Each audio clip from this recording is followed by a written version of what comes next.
This man had me at hello when he strolled onto the campus at the University of Michigan, and he's been on this show many, many times, and I'm thrilled to be able to call him a friend. So when a friend has a seminal moment, a milestone moment, a capstone career moment happen to him or her, I always call up and say, hey, congratulations. And this is going to suffice as that. The great, the one and only Hall of Famer, Chris Webber, back here on the Rich Eisen Show on the Mercedes-Benz Vans phone line. How are you, C-Webb? Hey, man, I'm doing great. Thank you.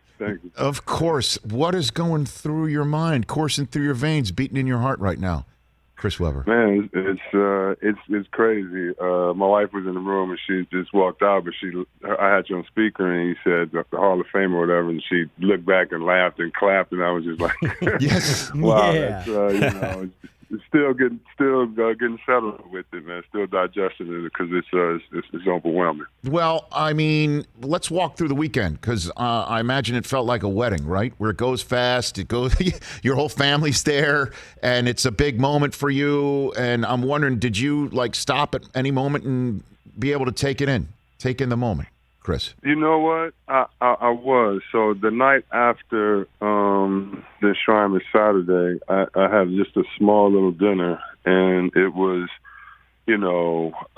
just no extras. It's just the people kind of I grew up with. It wasn't like a party where you had to say hi or people didn't know each other. Everybody knew each other. And I just got, was able to thank everybody, personally that I may have missed in the speech or talk a little bit to them about, specific stories with them and what they meant, why they meant so much to me, maybe that I wasn't able to share on stage. And so I really did. And it was really through the people because I do remember games and things like that. And, don't get me wrong, and teammates, but, I really remember more of the moments and certain things that, that were great during that season or some of our best memories. And so it was really cool seeing, so many family members, coaches, and things like that I had. And, I did get a chance to kind of enjoy it. The thing that I always love, there's two things. There's two parts about a Hall of Fame weekend. I've been around almost 20 of them for the Pro Football Hall of Fame, and I want to take it one by one with you. The first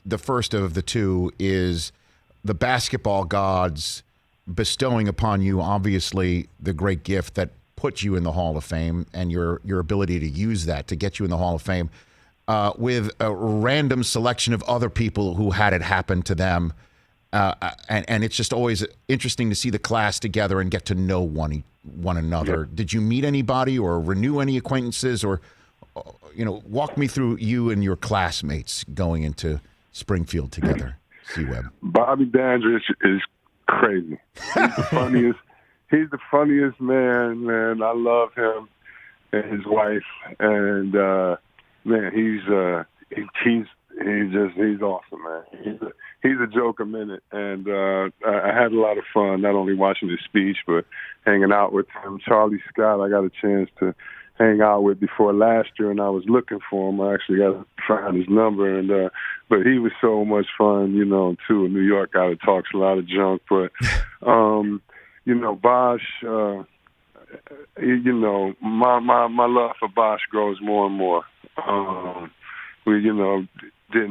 didn't hang out with players during our time. I actually stayed away from players. Didn't want to work out with them. Wanted to keep them as enemies. It was a different time and place, and a lot of them I'm cooler with now.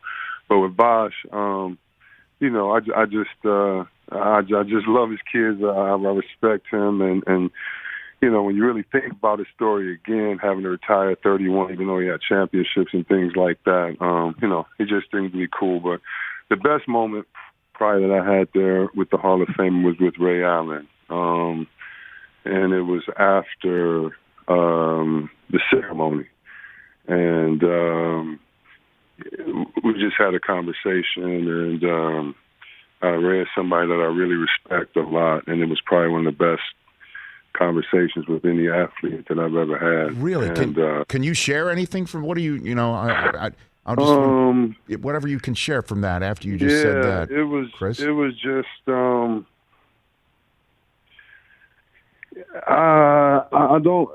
I don't know how, man. It was just that he just said some words to me that were encouraging, and he relayed something that his wife had said to me just about kind of how I grew up with my teachers or something like that, but it led into just a deeper conversation. And for somebody that has the principles that he has and that I really respect, it meant a lot. We never really got to talk, and that's part of it. Part of it was, I stayed away from hoopers. I had a wall up, and, he addressed that, and we kind of just addressed, some really good things. And it was cool. He got where I was coming from. And sorry to be speaking in, code or anything. I'm not trying to, but really it was overwhelming, and I'm trying not even to get back in that space of remembering the conversation because is that deep? Because I'm not trying to be crying on the Rich Eisen show. No.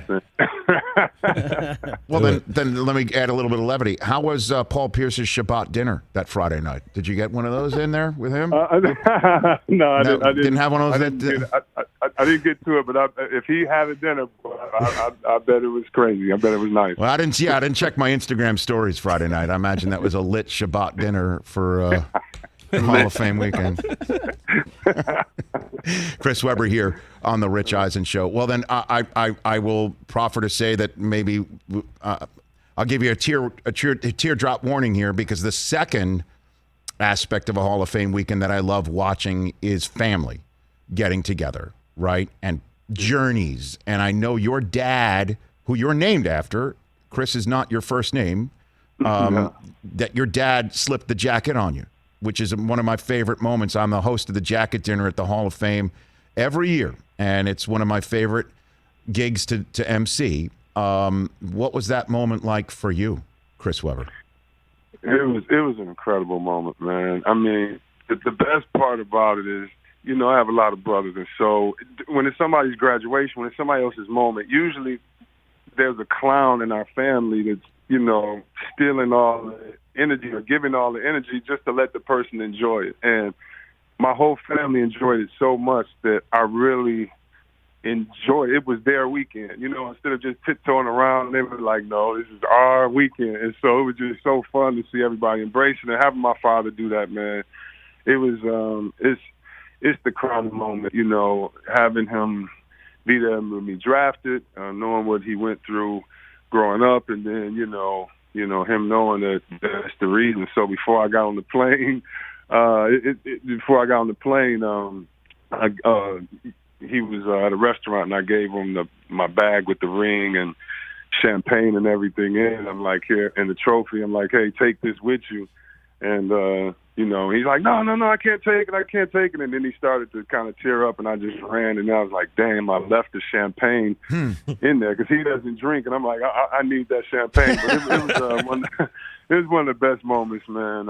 It was one of the best moments ever, man. I can't lie to you. And the speech, I was so nervous, I forgot to say that it was their 50th wedding anniversary. No way. And I was here celebrating it with them and all this, but hey, he got the point. But it was my honor, man. It was my honor to have him put that jacket on me. So are you saying, Chris Webber, you got into the Basketball Hall of Fame in Springfield, Massachusetts on the same weekend or even day of your parents' 50th wedding anniversary? Is that a true story? Is that it? No, the wedding anniversary was July 31st. But it was the same, year. I was saying there their you go. 50th That's incredible. Anniversary. That is unbelievable. That is so cool. That is so cool. Hey, you watched all the way to the end. Thanks for that. Watch more right here.